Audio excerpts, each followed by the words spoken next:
예수님을 위해 쓰여졌어요. 다시 한번 물어볼게요. 이 성경은 누구를 위해 쓰여졌을까요? 예수님을 위해 쓰여졌어요. 그런데 오늘 말씀은 그 예수님이 이 땅에 어떻게 오셨는지에 대해서 말씀해주는 아주 중요한 말씀이에요. 여러분 귀를 쫑긋하고 눈을 동그랗게 떠서 오늘 말씀을 잘 들으시기 바랍니다. 여러분, 목사님이 오늘 크리스마스 선물을 하나 골라야 할 것 같아요. 누구에게 어떤 선물을 줘야 할지 고민이 되고 있어요. 목사님을 도와서 크리스마스 선물을 고르는 걸 한번 도와주세요. 자, 첫 번째 선물을 받을 사람은 뚝딱뚝딱 가구를 만드는 목수 아저씨예요. 목수 아저씨에게 어울리는 선물은 여러분, 목사님이 어떤 걸 골라야 할까요? 어떤 거요? 목수 아저씨에게는 1번 톱을 줘야겠죠. 왜 톱을 줘야 돼요? 맞아요. 나무를 자를 때 뭐가 필요해요? 톱이 필요하니까요. 자, 두 번째 사람에게 선물을 주고 싶어요. 두 번째 사람은 축구를 엄청 좋아하는 친구예요. 축구 좋아하는 사람. 남자친구들 축구 좋아하죠. 축구를 너무너무 좋아하는데 축구를 좋아하는 친구에게 뭘 줘야 될까요? 바이올린을 줄까요? 축구하면서 바이올린 켜게? 뭘 줄까요?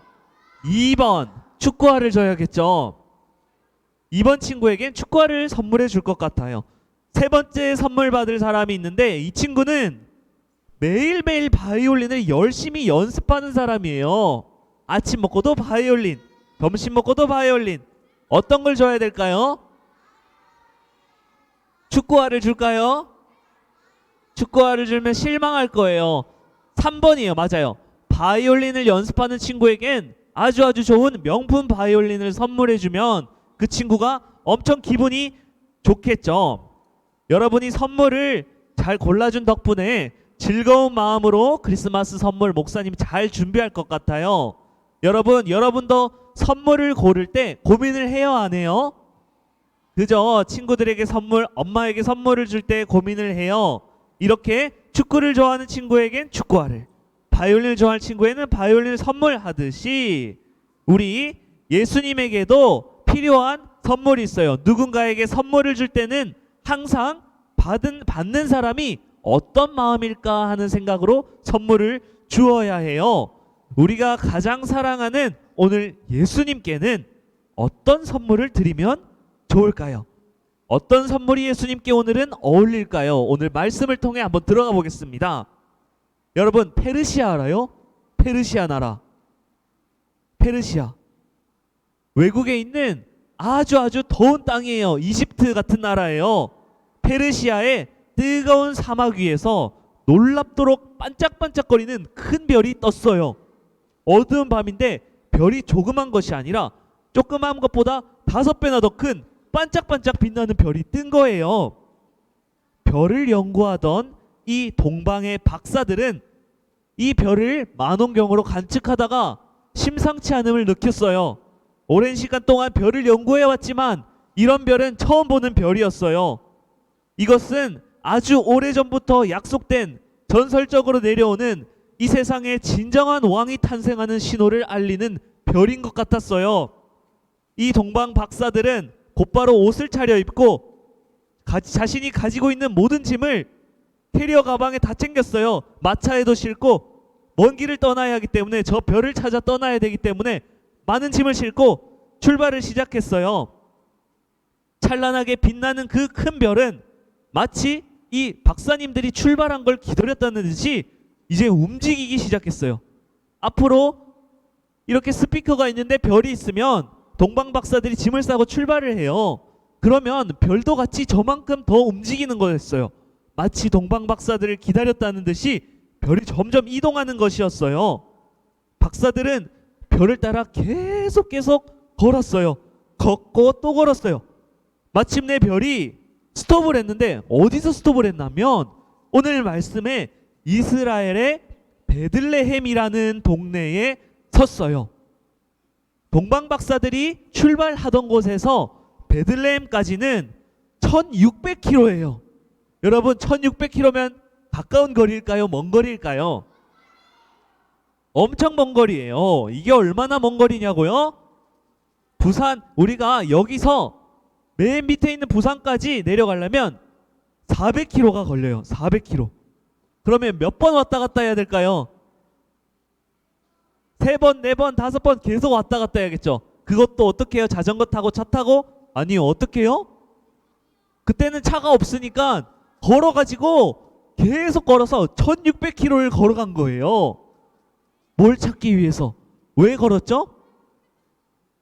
반짝반짝 떠 있는 그 별의 정체를 알고 싶어서 1600km를 걷고 있는 것이었어요. 그런데 조금 이상한 점이 있었어요. 분명히 이 반짝반짝거리는 이 큰 별이 뜰 때는 왕이 태어난다고 했는데 별이 도착한 이 동네는 유명한 동네가 아니었어요. 마치 엄청 큰 도시처럼 아름답고 엄청 큰 마을처럼 빛나는 곳이 아니라 시골의 작은 베들레헴이라는 동네였어요. 이 동네는 왕궁도 없고 어떤 멋있는 우리가 생각하는 건물도 없는 정말 초라한 동네였어요. 여러분 만약에 이 땅 가운데 왕이 태어난다면 어디 태어날까요? 여러분이 생각할 땐 엄청 빛나는 궁전에서 태어나야지 진짜 왕이 태어나는 장소이잖아요. 그런데 오늘 이 별은 베들레헴이라는 초라한 곳에서 태어났어요. 박사들은 베들레헴으로 가는 길에 이 이스라엘의 수도 예루살렘이라는 곳에 먼저 가기 전에 들렸어요. 왕이라면 당연히 이 멋진 도시에서 태어날 거라 생각을 했거든요. 그래서 베들레헴으로 가지 않고 예루살렘이라는 아름다운 도시로 출발했어요. 박사들은 이 왕이 있는 예루살렘 도시로 걸어갔어요. 예루살렘은 확실히 이 베들레헴과 다르게 위험이 가득 찼어요. 반짝반짝거리고 건물도 어찌나 큰지 좌우로 건물들이 질비하게 서 있었어요. 경호부대도 화려한 옷을 입고 갑옷을 입고 창을 들고 늠름하게 서 있었어요. 왕은 곳곳에 보석과 황금으로 건물들이 꾸며져 있었고요. 도착한 박사들은 이 왕을 만나기 위해 걸어가고 있었어요. 이 예루살렘의 왕의 이름은 바로 헤롯이라는 왕이었어요. 예루살렘의 그 으리으리한 궁전의 왕이 바로 헤롯이었어요. 동방 박사들은 이 별을 따라서 왔기 때문에 이 왕에게 물어보면 이 나라의 왕이 태어난 사람이 누군지 알 것 같아서 왕에게 가서 물었어요. 헤롯 왕님, 저희가 이 큰 별을 보고 따라왔는데 이 나라에 새로운 왕이 태어난다고 해서 여기 왔어요. 혹시 여기에 지금 태어난 아기나 왕이 있어요? 헤롯 왕님? 물었어요. 헤롯 왕이 어땠을까요? 당황했어요. 왜냐하면 헤롯 왕 가운데 자손 중에 태어난 아기는 없었거든요. 그리고 두 번째로는 화가 났어요. 왜 화가 났냐면 로마의 황제의 허락을 받은 왕은 바로 이 자신 헤롯 왕 외에는 그 누구도 왕이 될 수 없는데 새로운 왕이라니 말도 안 되는 일이었어요. 대체 누구야? 내가 영원히 평생 동안 왕해야 되는데 누구야? 새로운 왕이 태어난다고? 어디 있어? 그런데 그렇게 말하면 들켜요, 안 들켜요? 자기의 마음이 들키겠죠? 그래서 이 헤롯 왕은 박사들에게 왕이 태어날 곳이 어디며 그 왕이 어디에 있니 물었어요. 나도 가서 그 왕에게 경배할게. 여러분 어떤 마음을 가지고 있을까요? 지금 헤롯 왕이 나쁜 마음 느낌이 들어요. 그렇죠. 나 말고는 왕이 없는데 누가 왕이야? 이런 마음을 가졌어요. 그런데 동방 찾아온 박사들에게는 그 왕 나도 만나서 경배할게. 나도 왕이 태어나면 경배해야 되니까 어디 있는지 위치를 알려줘. 여러분 뭔가 수상하죠? 그렇죠.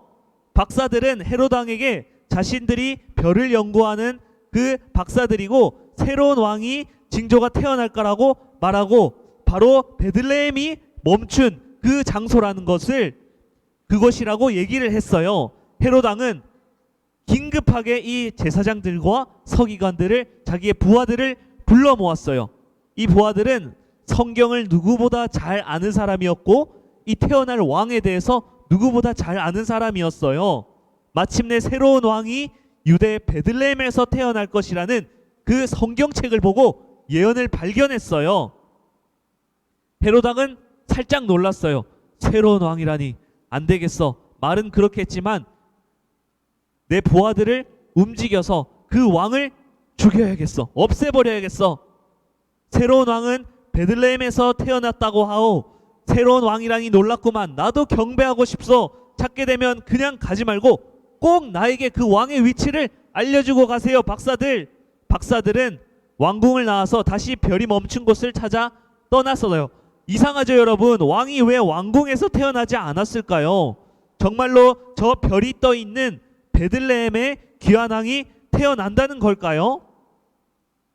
베들레헴에 도착한 동방 박사들은 솔직히 깜짝 놀랐어요. 별이 멈춘 곳에 아기가 태어난 곳이, 장소가 어디였냐면 바로 마구간 위에 멈춰 있지 뭐예요. 여러분, 마구간이 뭔지 알아요? 말이 있는 곳이에요. 맞아요. 말이 밥 먹는 곳이에요. 냄새 날까요? 안 날까요? 여러분, 우리 친구들 소똥 냄새 맡아봤어요? 소똥 냄새.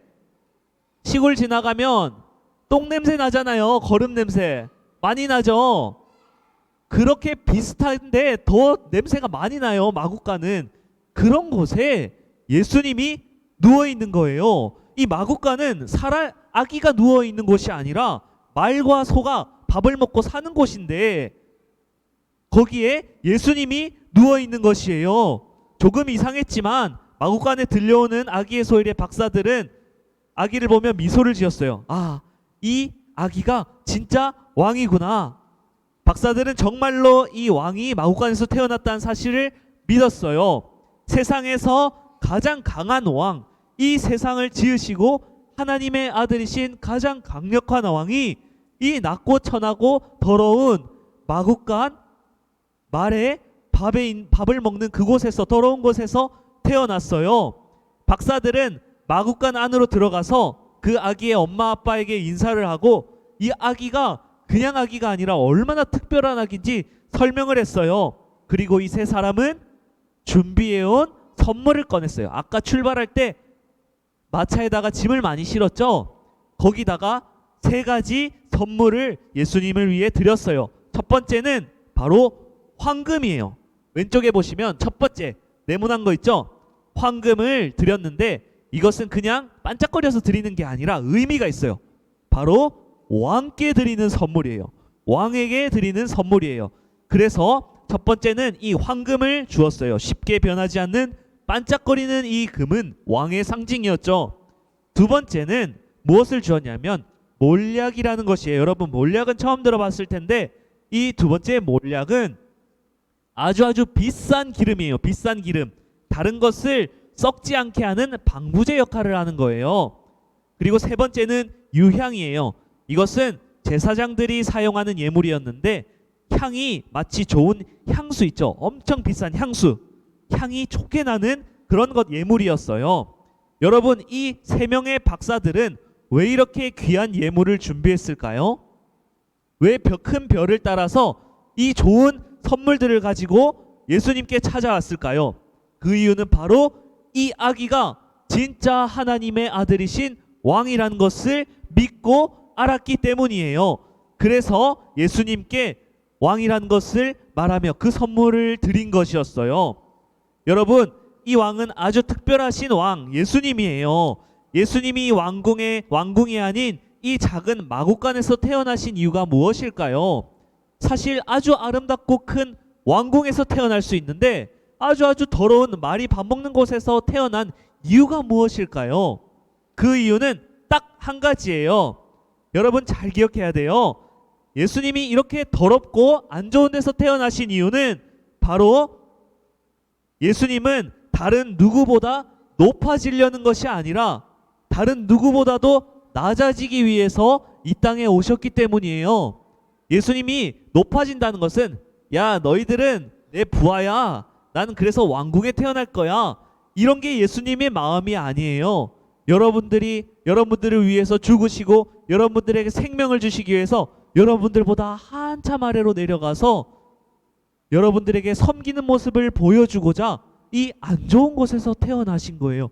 여러분들을 만나고 싶어서요. 너무너무 높은 곳에서 태어나면 여러분들을 만날 수 없기 때문이었어요. 오늘은 여러분 예수님의 생일이에요. 예수님은 우리의 왕이시기 때문에 이 사실을 알았던 동방박사들은 예수님께 가장 첫 번째로 아름다운 선물을 드렸어요. 여러분, 우리의 왕이신 예수님, 우리는 예수님께 어떤 선물을 하면 좋을까요? 우리를 위해 자신의 몸을 선물로 주셨던 예수님을 한번 생각해 보세요. 여러분을 사랑하는 예수님을 어떤 선물을 드리면 좋을까요? 여러분, 금이나 오늘 유향이나 몰약 같은 이런 비싼 선물도 좋지만 그것보다는 예수님이 원하는 선물이 딱 한 가지 있어요. 여러분, 오늘 그것을 예수님께 드릴 수 있어야 해요. 공과 시간에 선생님들과도 이것을 드릴 수 있어야 돼요. 무엇이냐면 바로 우리의 온 마음을 다해서 예수님을 사랑하는 것이에요. 다시 한번, 우리의 온 마음을 다해서 어떻게 하는 것이라고요? 예수님을 사랑하는 것이에요. 예수님이 원하는 것은 딱 한 가지, 그것이에요. 꼭 기억하세요. 예배 시간에 와서 예수님을 사랑합니다, 예수님 정말 사랑해요 하는 그 마음이 예수님께서 이 땅에 오신 이유이며 예수님이 우리에게 원하시는 유일한 선물인 것이에요. 여러분, 예수님의 마음 알겠죠? 네, 예수님을 사랑하는 여러분 되시기 바랍니다. 목사님이 기도하고 마치도록 하겠습니다. 기도드립니다. 사랑하는 하나님, 하나님께서는 저희들에게 가장 좋으신 선물 예수님을 우리에게 먼저 선물로 주셨습니다. 우리의 좋은 왕으로 하나님의 아들 예수님을 우리에게 주셨다는 것을 여기에 있는 우리 아이들과 선생님들이 믿습니다. 하나님께 우리의 진심을 모아 우리의 마음을 모아서 사랑을 드립니다. 우리가 오늘 드리는 이 경배와 찬양을 하나님 받아주세요. 예수님 받아주세요. 감사합니다. 하나님, 사랑합니다. 하나님, 예수님 이름으로 기도드립니다. 아멘.